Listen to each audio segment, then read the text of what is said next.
I've only been to New York once in my life, and that was for like 4 days back in 1999.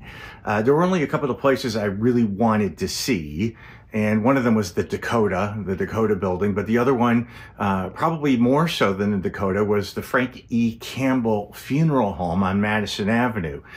I've known about this since I was a kid. I've always heard about the famous funerals at Frank E. Campbell's funeral home. And so I did. I got to visit it. And these are a couple of photographs of that I took back then.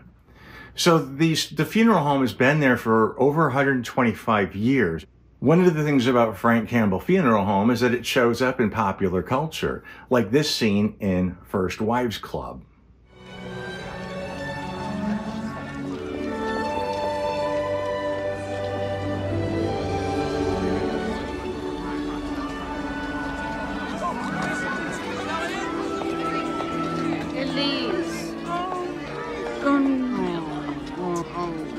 Prejudice. And your lips. It was recently renovated in February of 2025. It was launched again, although it never really shut down, but they remodeled there. I think it's like 18,000 square feet over 4 stories. They do the embalming underneath the ground in their basement area. But Frankie Campbell is the funeral home of the stars, and that's where the rich and famous were buried out of New York. They handled all sorts of very special requests. They say they would do anything for a person, well, if they pay for it, and also if it was legal. But they're known for their tight-lipped service and quality and classy and secure and private services. So the Frank E. Campbell home was opened by Frank E. Campbell. At the age of 26, he came to New York, and in 1898 became the general manager of the Stephen Merritt Undertaking Company that was located on 23rd Street. Shortly thereafter, he renamed it to the Frank E. Campbell, called the Funeral Church, actually, because Frank Campbell revolutionized the funeral business, and you'll hear more about that as I go on. Because of the success of that building, in 1915 they moved to Broadway and 66th Street, and this is the place where Rudolph Valentino's funeral took place. Probably one of the most famous funerals of all time was Valentino's funeral, which I'll tell you a bit more about as well. And during that time, Frank Campbell opened up another location at 23rd and 8th Avenue. Now, Frank Campbell died in 1934, and his widow, Amelia, continued operations, moving it to its current location. The address is 1076 Madison Avenue at 81st Street, and that opened in 1938. One of the things that Frank Campbell started was getting funerals out of people's homes, because at that point people were having wakes at their own homes, and New York became more and more of an apartment-oriented area. Manhattan became more of an apartment-oriented area, and there was running out of space. So Frank Campbell started this, what he called a funeral church, where you could bring a person and have them celebrated. They'd have a chapel there, and you could have visitation there, no longer in someone's home. Frank Campbell also started the process, or the tradition of obituaries, putting obituaries in newspapers. That was a thing that Frank Campbell started. And as I mentioned, they will do anything within legal means, still to this day, to accommodate requests. The most expensive casket that Frank Campbell offers still today to the rich and famous is called the Pharaoh esophagus, which goes for over $150,000 and is made of cast bronze. And as they say, it's a one-of-a-kind, never to be made again. Now, security and guest lists are at these funerals. They have somebody stationed at the door, and they will check IDs to make sure you're on a guest list to go to one of their funeral chapels. I think there's 9 chapels within it. And they have, a secure elevator, the secure front door. They pride themselves on being, they will escort the families in and protect them from any kind of onlookers and make sure that their event is kept away from the public eye, and only the people that are supposed to be there will be there. Now, I mentioned Rudolph Valentino before. Now, at his funeral at the Campbell Funeral Home, 100,000 people lined the streets of New York. I mean, he was the first movie king and of the silent movies. And it was a shock when he died. He was only 32 years old. And so there were 100,000 people lining the streets of New York to catch a glimpse of Rudolph Valentino's casket or coffin and his body. Windows were smashed and riots ensued. 100 mounted police officers were brought in to restore order. Now, seeing the crowds, Mr. Campbell was sort of a Barnum on his own, and he realized that he could use this to his advantage. So he hired people, I think he paid him $1, to stand in the crowds and be professional mourners. I also heard that he went into bars and paid like barflies to come and give him $1 to go stand on the street corner, start throwing fists and weeping and wailing uncontrollably. And that really cemented his reputation as being the funeral home to the stars. Now, he was the first person to have a chapel added to the funeral business, and also the first person to provide a motorized limousine to use in funeral processions. Nothing for the best, said Mr. Campbell. Only a black Rolls Royce will do. Campbell also saw the opportunity to relieve grieving families of details of preparing their homes for so many visitors. Again, as I mentioned, his funeral home would answer all their needs. On that premise, Frank founded the funeral church. An atmosphere of peace and beauty with soft lighting, quality furniture, tapestries, potted palms, and art objects.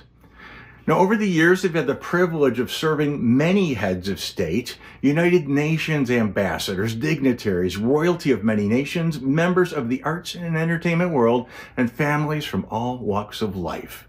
Now, probably the second most famous funeral that was held at Frank E. Campbell Funeral Home was that of Judy Garland. Judy died in 1969, in June of 69, in London of an overdose.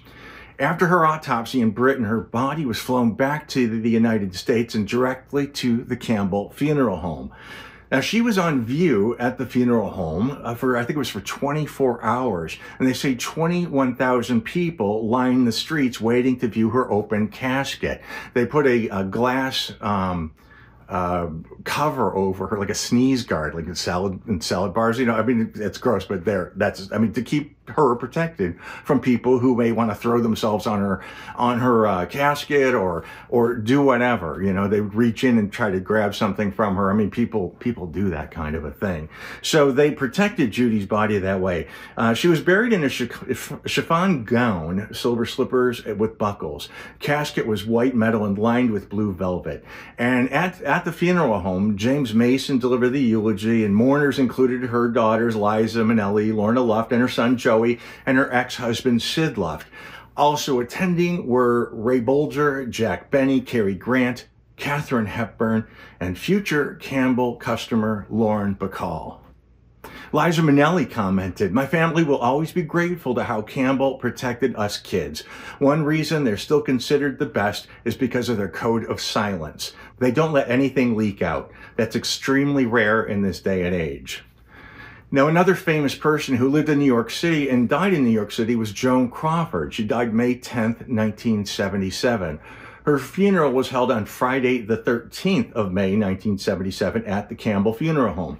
Joan was embalmed, and then she was cremated.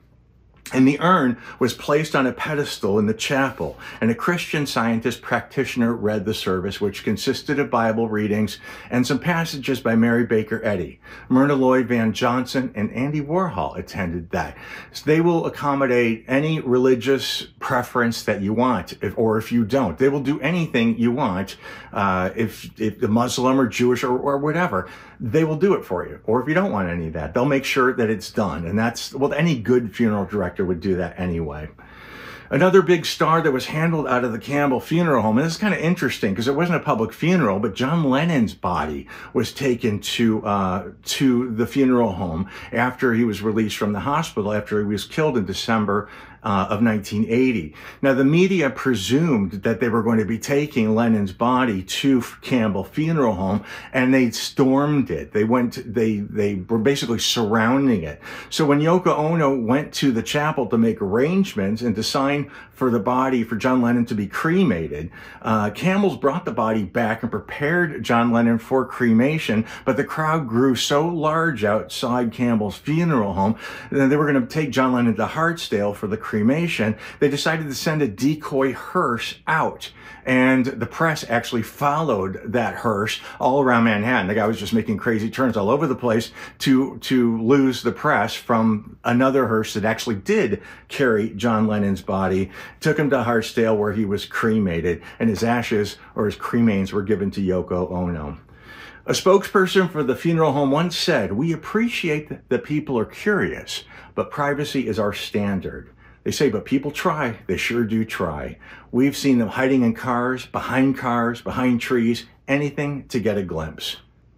Other funerals, people that were buried or handled out of the Frank E. Campbell Funeral Home included the actor James Cagney, Irving Berlin, Rocky Graziano, Jim Henson, Malcolm Forbes, Ed Sullivan, Celia Cruz, William Randolph Hearst, Madeline Kahn, Biggie Smalls.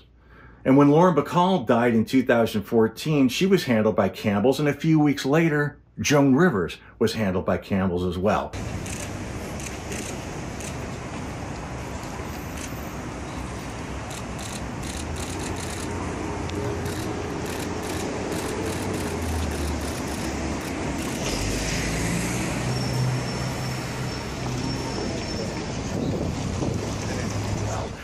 In 2014, Philip Seymour Hoffman's body was brought to Campbell for his wake, as well as the actor Heath Ledger when he died suddenly in New York.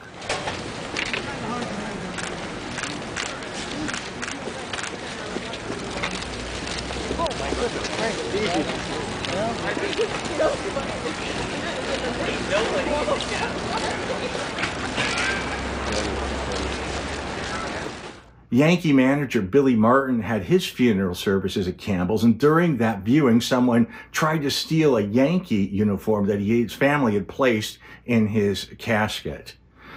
Cementing itself into pop culture history, you'll hear mention of Campbell's funeral home on the TV show Mad Men.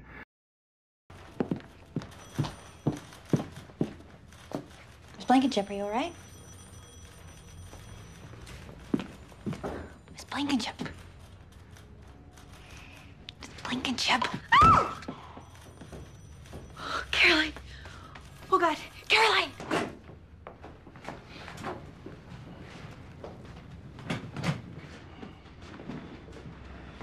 Stop. Where are they taking her? She's going to the morgue. No, she's not. She's going to Frank E. Campbell. A woman once asked Campbell's, this is fascinating, this is one of their very specialized services. A woman once asked Campbell's to embalm her pet parakeet and place him in a little jeweled box and hang on to him until she died. And she did die 10 years later, and they handled the woman's body and earned her, or I should say buried her with her pet bird. The body of Greta Garbo was sent to Campbell's in 1990. When she died, her cremated remains were stored at Campbell's for 9 years until she was ultimately buried in Sweden. Now, the people from Frank E. Campbell also handled Jacqueline Kennedy Onassis. Now, when she died in 1994, her children, John and Caroline, along with her companion, Morris Templesman, went to Campbell's to make the arrangements. Now, instead of Jackie Kennedy's body being brought to Campbell's, actually Campbell's sent somebody to Jackie Kennedy's Fifth Avenue apartment, as well as a casket that was identical to JFK's. They embalmed Jackie in her own master bedroom and had a wake in Jackie's own apartment before they took her ultimately to the funeral in the church.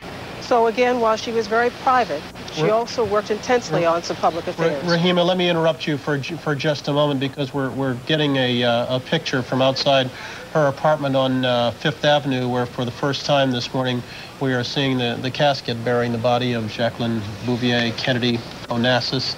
The casket will now make its way on over to Sedig Ignatius Loyola Roman Catholic Church, where the service is set to begin at 10 o'clock. Those of you who may just be joining us right now. But the family did this to protect her or them, make it private. So no photographs of her body or the family mourning would make it into the papers. And obviously they're very successful about that. Now they will also handle, they won't, how do you say this?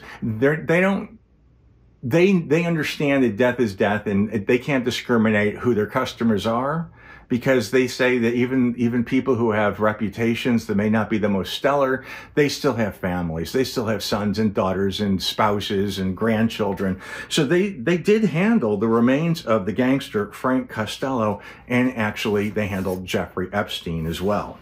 And of course the Queen of Mean, Leona Helmsley. They say they don't judge the dead.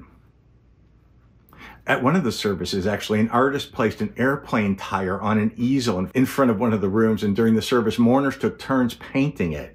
Otherwise, there was not a word spoken or music played. Another service, the decedent's 2 Doberman pinschers stood at the foot of their master's casket. They never moved or they never barked.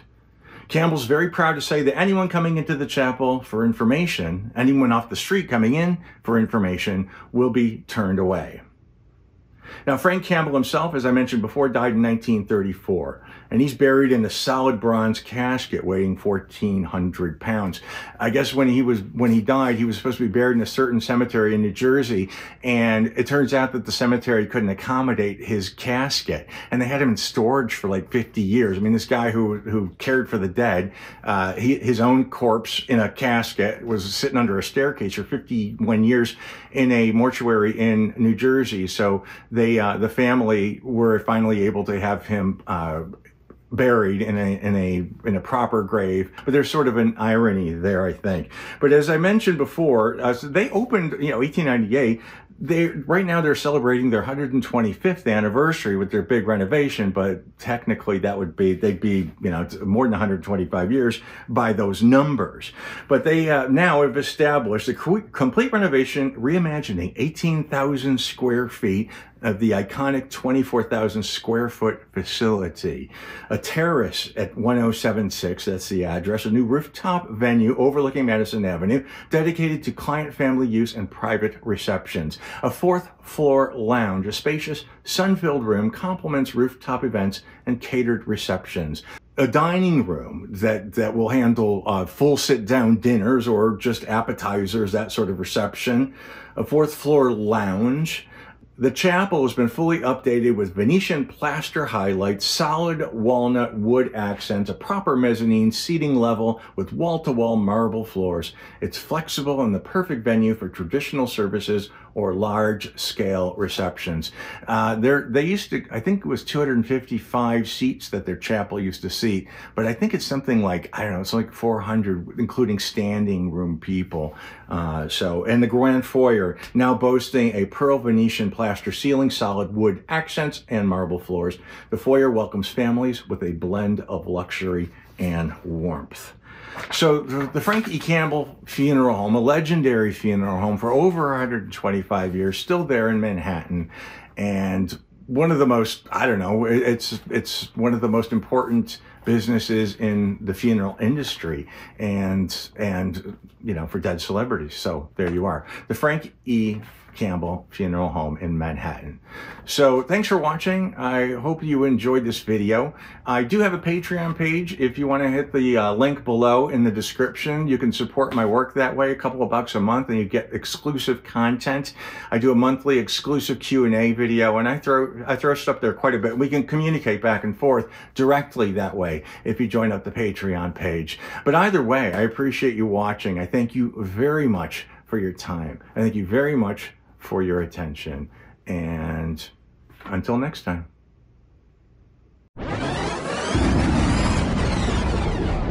You heard me.